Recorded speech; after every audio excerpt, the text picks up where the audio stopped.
याचिकाकर्ता ने जो पॉइंट्स रखे थे कोर्ट के समक्ष, सरकार उसका माकूल जवाब नहीं देता। किसी चीज़ को अगर स्टे लगता है, इसका मतलब कोर्ट कहीं न कहीं याचिकाकर्ता की तरफ से संतुष्ट होता है, तभी किसी विषय पर रोक लगता है। यहाँ सरकार अपना पक्ष रखने में कहीं कोई विफल नहीं। केंद्र सरकार ने ही, मोदी जी ने भी कहा था कि राज्य अगर चाहती है तो वो गणना करा ले, जनगणना नहीं गणना करा ले। लेकिन कोर्ट ने जो आपत्ति जताई है वो इनके जो 19 पॉइंट जो ये सर्वे करने लगे, इसमें निजता के अधिकार का उल्लंघन हो रहा है। बात समझिए, टेक्निकल बात। तो सरकार गणना नहीं कराने लगी, सरकार जनगणना करवाने लगी। इसका अधिकार राज्य की सरकार को नहीं है। तो ये जो टेक्निकल इशू है, इस पर हाईकोर्ट ने आपत्ति जताया कि आप के निजता के अधिकार का उल्लंघन करते हो। आप गणना के ऊपर जो 19 पॉइंट्स उन्होंने रखे, उस 19 पॉइंट्स का कोर्ट ने उस पर ऑब्जेक्शन लगाया। उसको रोका नहीं है। लैपटॉप है, कितना बाइक है या क्या है, सरकार कह रही है कि हम सर्वे करवा रहे थे, आर्थिक साथ में आर्थिक सर्वे भी हो रहा है। इसकी ये आदेशी जब नहीं है, संविधान में ही नहीं है। आप तो गणना के बारे में निकले थे करने, आप जनगणना करवाने लगे। बिहार में जाति आधारित जनगणना पर अगली सुनवाई तक रोक लगा दी गई है। इसी पे बातचीत करने के लिए हमारे साथ भाजपा के प्रवक्ता मनीष पांडे जी होंगे।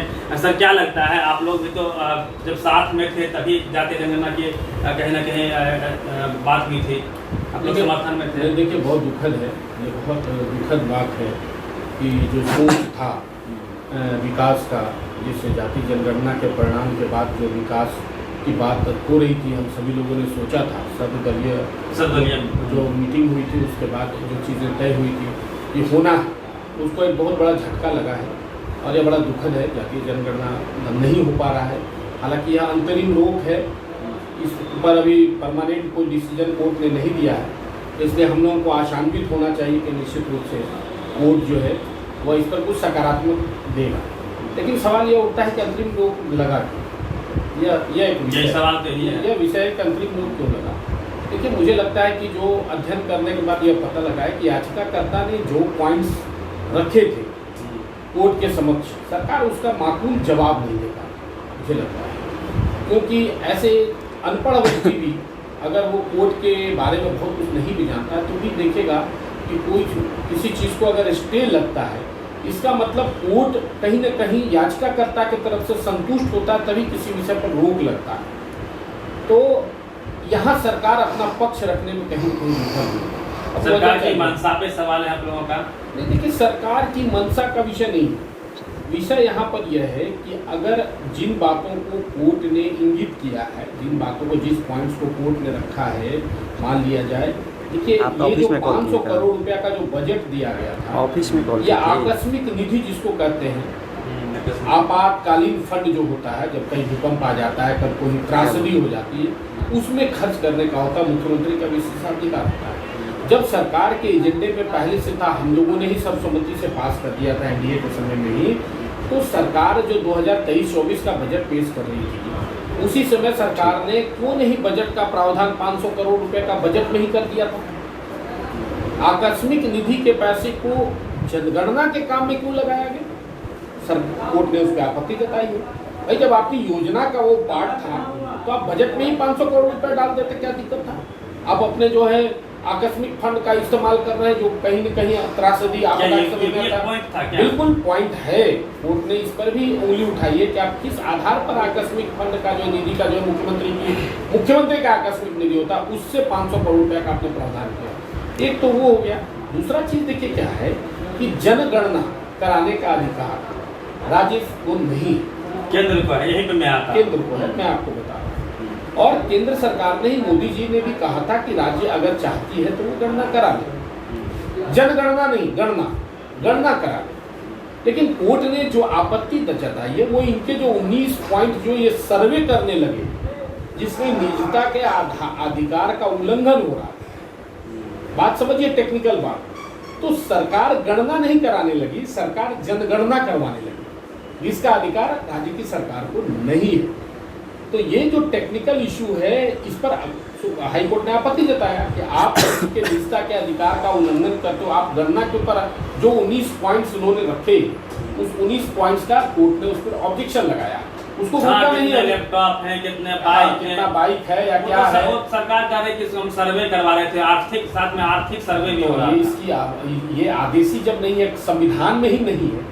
आप तो गणना के बारे में निकले थे करने, आप जनगणना करवाने लगे। आप पूरा जो है पूरी क्लियर जो बीजेपी की सरकार है केंद्र में, यदि आप दिल से साथ हैं बिहार में जातीय जनगणना को लेके, तो केंद्र में करवाइए, हर स्टेट में करवाइए, कौन रोक रहा है आपको? केंद्र में आप सोशल जस्टिस की बात करते हैं, एसटी राष्ट्रपति देते हैं, 27 ओबीसी मिनिस्टर देते हैं और पूरे बी आर अम्बेडकर की विचारधारा की बात करने लगे हैं, तो क्यों नहीं जातीय जनगणना करवा देते पूरे देश में? देखिए, अभी तो बिहार की बात हो रही है ना, अभी तो आप आए हैं बिहार के विषय पर। नहीं, जो अंतरिम नोक लगाई, सुन लीजिए, वो एक दूसरा 24 में बनेगा भाई, वो जब बनेगा तो उसका भी जवाब दे दिया जाएगा। आप उसके लिए निश्चिंत रहिए। फिलहाल तो अभी हम लोग जो बात कर रहे हैं, हो गया ना सर, यहाँ कहीं कहीं है, वहाँ कहीं है, केंद्र में डुएल बिल्कुल नहीं है। इसलिए डुएल नहीं है कि 10 सालों में जनगणना कराई जाती है, राष्ट्रीय स्तर पे ऐसा है, कानून में है।